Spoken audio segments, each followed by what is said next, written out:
A group of World War II veterans from the same unit reunite years later to rob 5 of the largest casinos in Las Vegas on New Year's Eve. That's the premise of Lewis Milestone's 1960 heist film, Ocean's 11. And it's the movie we're dusting off this week on Movie Bones.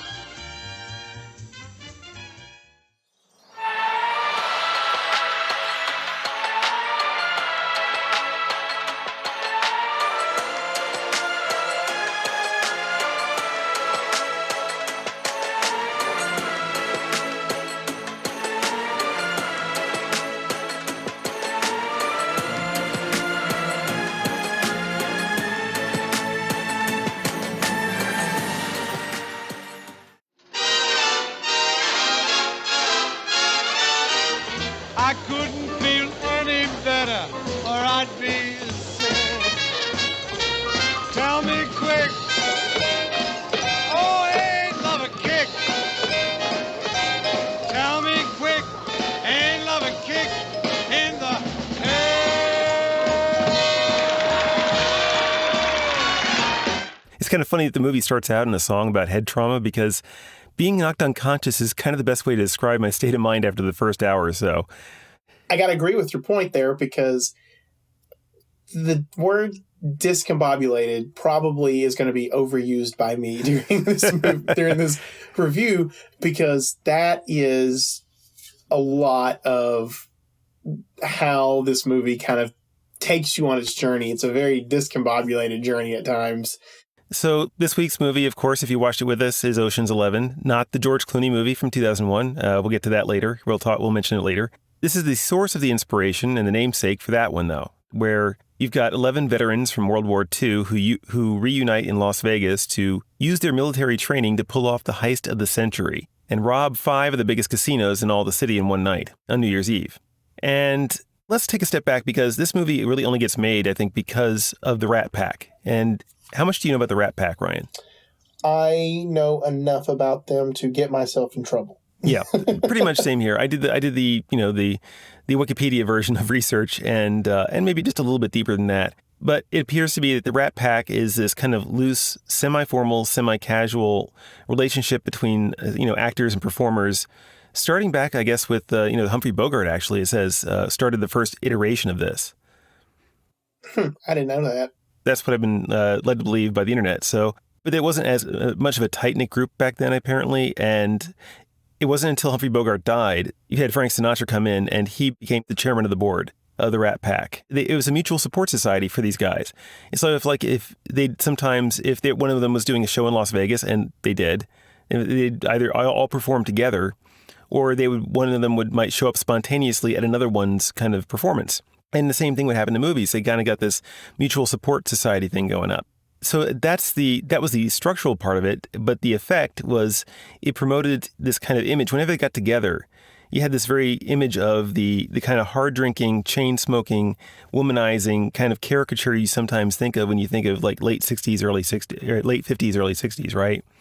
Yeah. That kind of machismo. The Rat Pack a little bit, I don't know why every time I see them, because like I said, I know enough about them to get myself in trouble. They have this like very old Hollywood type of vibe to them, like, that 20s type of old Hollywood that we've talked about a little bit before. Best way maybe to put it is very worldly. Yeah, uninhibited would be another way. Yeah, uninhibited and not as prim and proper. Yes, they are still 50s and 60s movie stars, so there is some of that still there, but it's just that, that when they're together, I hate to say it like this, but when they're together, something's going to happen. Yeah, something's going to happen. And let me put it this way. Ryan and I do not take these guys as role models at all. No. There are people out there who will look at these guys as like, that's the way men should be. I liked it better when men were like that. And actually, back away, dude. Speaking of that, I follow this film account on Twitter. It's called Discussing Film. Okay. And they always just release news about films that are coming up and things like that. Anyways, there is going to be a movie called Scandalous that's going to come out in the near future. And it is about a love affair between Kim Novak and Sammy Davis Jr., who is obviously of the Rat Pack. One of the central members of the Rat Pack under Frank Sinatra, yeah. Yeah, and when I saw it, I was like, I just watched a movie with Sammy Davis Jr. in it. But I'm like, that's again, that's that's what we're dealing with here. We're dealing with people that, and if you haven't heard stories about Frank Sinatra, go and read up on things about Frank Sinatra.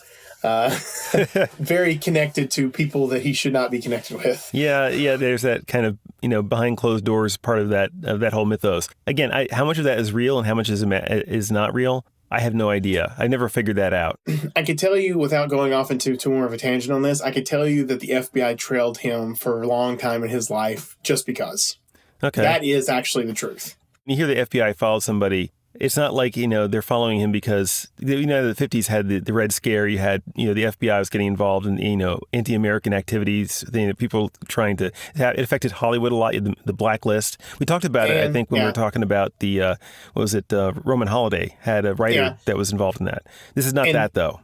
Yeah, Sinatra is connected to the mob. The mob, yes, which, yeah.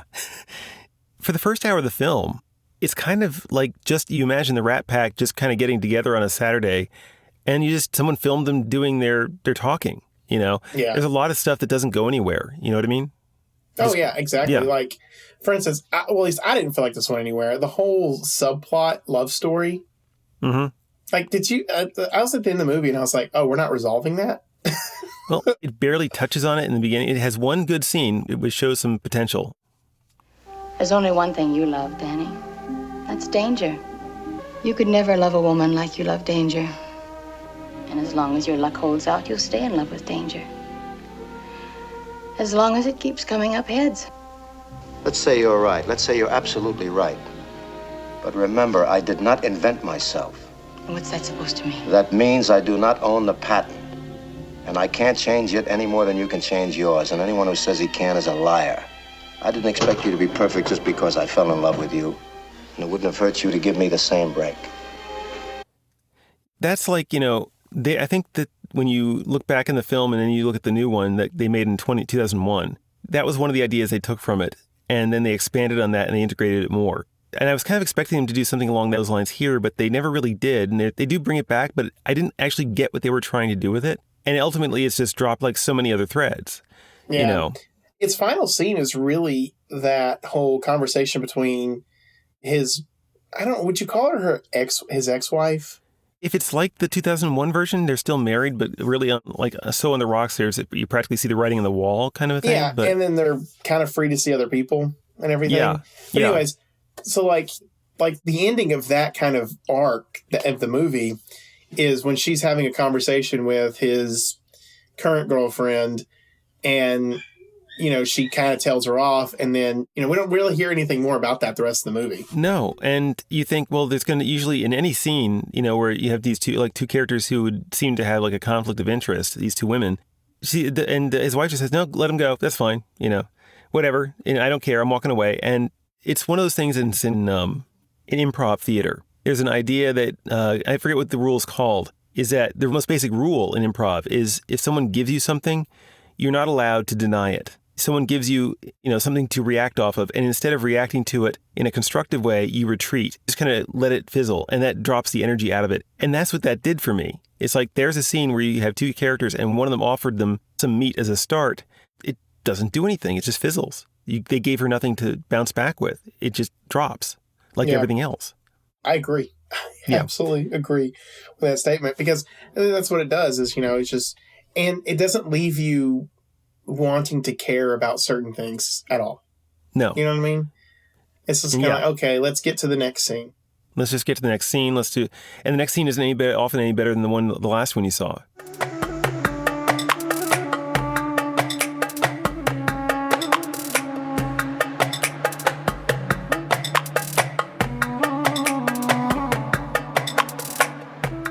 I will say this, that in the 2001, where they take that one element, they built it into the motivation for Danny Ocean. Mm-hmm. They built that into it.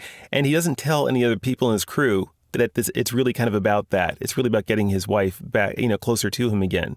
When they eventually find out, then it becomes a source of contention within the team. It's like, are we doing this dangerous, really super dangerous thing just so you can have your relationship repaired? Or are we doing this because we're really doing this? You know, and that makes it more interesting, right? Yeah, it's like, just go to therapy, dude. Multi-million-dollar heist, hundreds of millions of dollars just so you can get, it's much cheaper to just go to therapy. I don't want to end up in jail. This is a heist movie that doesn't get into its actual heist. And we talked about in Top Copy just last week, right? We talked about, how they set up the plot, right? They still got their way somewhat reasonably within the first third of the film, right? Mm-hmm. Here, they're just talking about plotting the heist, something you see in most heist films, like in the first 15 minutes, 20 minutes, I'm guessing. It's like halfway through a 2-hour movie.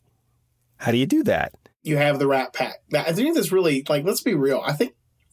I'm pretty certain most people probably wouldn't see this movie because it was them. You know what I mean? If it's like, I guess you could say they just want to see them hang out together. Yeah. It just feels like you're doing them a disservice. Yeah. Yeah, you're absolutely right. You're absolutely correct. I think that's where a lot of their movies wind up falling, is because, like, there's another movie, Robin and the Seven Hoods. It's another movie that's just done. It's a Rat Pack movie. It's not super well received.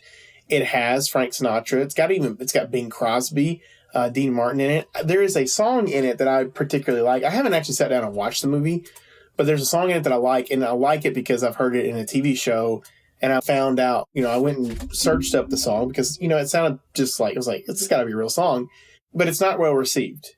And one of the reasons I'm going to guess that's not well received is because, again, it's just like, well, it's just them hanging out, which if you're going to make a movie where you're just hanging out, that's fine. Yeah. Go make that movie of you often hanging out. There's actually movies that do that today. I've talked about them before. A group of actors that work together, oftentimes Adam Sandler and his group of people. Mm-hmm. They made 2 movies where almost all of his movies are just his friends hanging out. And it going into it. It's like all of these are just them hanging out. Yeah. If you know going into it, and maybe the audience back then, maybe they knew that this is what you're in for.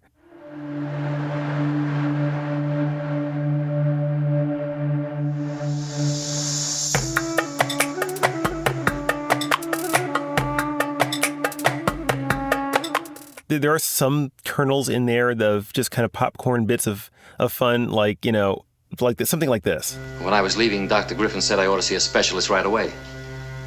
He made the appointment for me. Give it to me straight. Is it the big casino? Is it the big casino? You just don't hear people say that, Yeah. So get this. Mm-hmm. I was looking this up because you were asking how you don't know how successful the movie was. The film grossed $5,500,000 at the box office and was the 8th highest grossing film of 1960. Big names will attract, big audiences sometimes. Yeah. And you're absolutely right.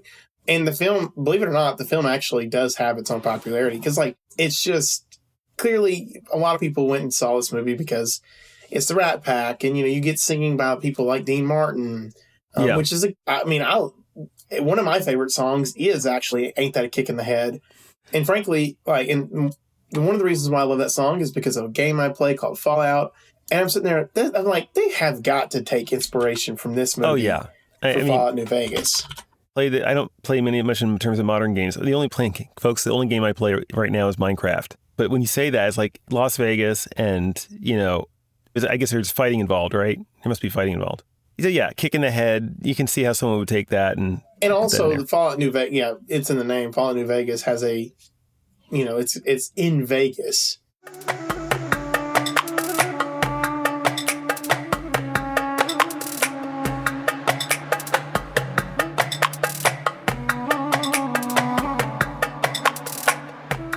Well, sir, about a dozen men arrived to attend the services. These men don't look like the usual mourners. Mr. Santos, there's something else. A money band. A $10,000 money band. It was lying by the coffin, and it certainly wasn't there last night. So, the carelessness. If I'd cared more about it, it would have bugged me more, I guess. But still, I'm watching this. It's like these guys, any heist movie, you have to be careful. We talked about it last week as well. There has to be a certain amount of carefulness. It can't just be a smash and grab job. A lot of the stuff they do it ends up being very careless. This guy's blackmailing them, and their response is to hide the money in the coffin of their dead friend. I don't know how this solves their problem, first of all. And then the way they go about solving it just ends up drawing more attention to itself and being self-defeating. Well, I agree with your point. Like, it's the carelessness. And the carelessness is what should have been maybe pushed throughout the whole entire movie. Because, like, yeah, these are all paratrooper army guys who fought in World War II. And, you know, there's a degree of expertise there with certain things. But I was sitting there thinking, like, but this is your first time actually committing to a heist. Yeah. That we know of. And, like, they've never done this before. The movie pretty much explicitly tells us, because, like, there's this whole part in the movie that, you know, that they're debating about this and everything. And, you know, Dean Martin's character, this kind of made my eyes roll. Like, his character's like, you know what, this is a bad idea. And it's like, yeah, you're absolutely right, this is a bad idea. But then, like, very quickly, he's like, but you know what, I'm just going to go with it. And, like, you couldn't, like, convince anyone else to not do it and everything. Or, like, anyone else. It'd been kind of interesting. I thought there might be a double cross at some point during the movie, just because. That would have been too interesting. But, yeah, that was my big thing about the ending. There's also, like, you ever watch a movie and there's, like, a particular shot? If, like, in a movie, like, let's just go with a movie you're not particularly a fan of, but there's a movie that you watch and you're not the biggest fan of it, but there's, like, a particular shot and you're like, I want to see that movie. You ever had something like that happen to you? Not very often, but if I can't think of anything specifically, but I'm not going to deny it ever happened, because it seems like I've gotten inspired by movies that I didn't like in other ways. You know, that just like, there's just not enough good pieces here to put together, but I can see where you could get there. That ending scene, that, like, the very ending scene, like, I actually really love that very last scene of the movie, to where they're all just, you know, they're all defeated and they're walking down the road, you know, smoking cigarettes and things like that. And just like, I'm sitting there, I'm watching that part, and I'm like, that particular scene right there, I'm like, I want to see that movie.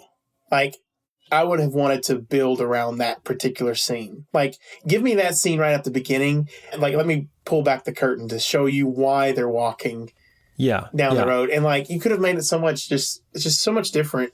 But I love that last little scene, because it's just so cool looking. Like, it's just a cool scene. And last week I even said there was a way you could have made Top Copy. And, you know, just you could have tweaked it and had it be interesting in a different way, or even possibly a little bit better way, whereas, like, you had them fail but also win at the same time. Well, that's what I was gonna bring that up, is, like, I do kind of wonder if, like, any of the way we're feelings about this movie is maybe affected by the fact that we've watched 2 heist films now, and both the heist films, the people that are committing to the heist are lost. This is pure don't look at it. If it wasn't for assigned viewing, man, I'd have bailed in the first 15 minutes of this. But this movie bones. So we stick with it, and I'm here now. And I've seen it, and I can tell you folks, go watch the 2001 film. And I don't know about the sequels. I've only seen the first one. That's the one to go with. It actually does a good job. And they borrow some of the similar kind of ideas. It involves a blackout. It involves, you know, Danny's relationship with his wife that's faltering. But they just add extra things. And I think this movie could have benefited too. It's like the thing that movie had that this one didn't was actually a villain character in the form of a casino owner who owns the 3 casinos that those guys rob. It benefited so much from those changes. So that's what I'm saying. Go watch that one. Don't look at this one. So, and I'm doing this because, like, I kind of generally do this. I'll give it bad dates. It's not because I think the movie's any good, because I really don't think the movie's all that good. Like, I think it had potential, but it's one of those things, like, if you ever want to see, you know, like, where did Ocean's 11 get its inspiration from? There it is. If you're just a fan of, like, watching the Rat Pack or, you know, wanting to study more about them, there it is. I wouldn't say watch it because of the song, because you can go to YouTube for the song. Like, if it wasn't because of maybe the history that surrounds it with the Rat Pack and, you know, there being a remake of this, a very successful remake of this, I would have also said don't look at it as well. Mm-hmm. Yeah. It's good to know that, you know, you can see someone can take someone else's mess and make something good out of it. I'll say that. Yeah, exactly. I mean, because, like, it did make me want to go watch the Ocean's films, and I might honestly sit down and, when I can, and, you know, watch through them all, because I know that they want to keep making them. So, have you ever seen it? Have you ever seen them? I have seen Ocean's 11, and I think I've seen Ocean's 12, but I need to, like, it's been a long time since I've seen those movies. Yeah. Well, now's the time when we like to remind the listening audience out there that if you're having fun watching these movies alongside us and hearing our reactions, please do like, subscribe, comment, and of course, follow us on your podcast purveyor of choice. Tell us if you think we got it all wrong. You know, we're not infallible, Ryan and I, so maybe nominate some films you'd like to see us do, especially if they're for free, because this adventure comes with no strings attached. pretty much guaranteed. And on that note, Ryan, what is our assigned viewing for next week? Our assigned viewing next week is a movie starring Peter O'Toole and Sophia Loren, directed by Arthur Hiller. And it is I think it's a musical, or it's based off a musical. Yeah. But it's a musical called Man of La Mancha. The Man of La Mancha, which if you guys are familiar with Don Quixote, Man of La Mancha is the musical play based on the story of Don Quixote. That's awesome. So that's about that's the shortest nutshell I can wrap it up in. So anything else you want to say, Ryan? Go and watch these films, folks. Until next week, Ryan, that's it. So see you next week, folks. See you next week.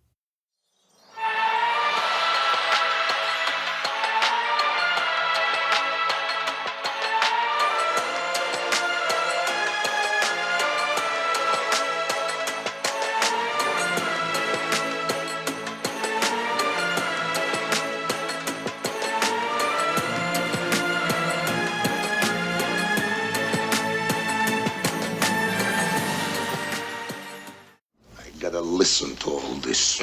They're rotting my brain.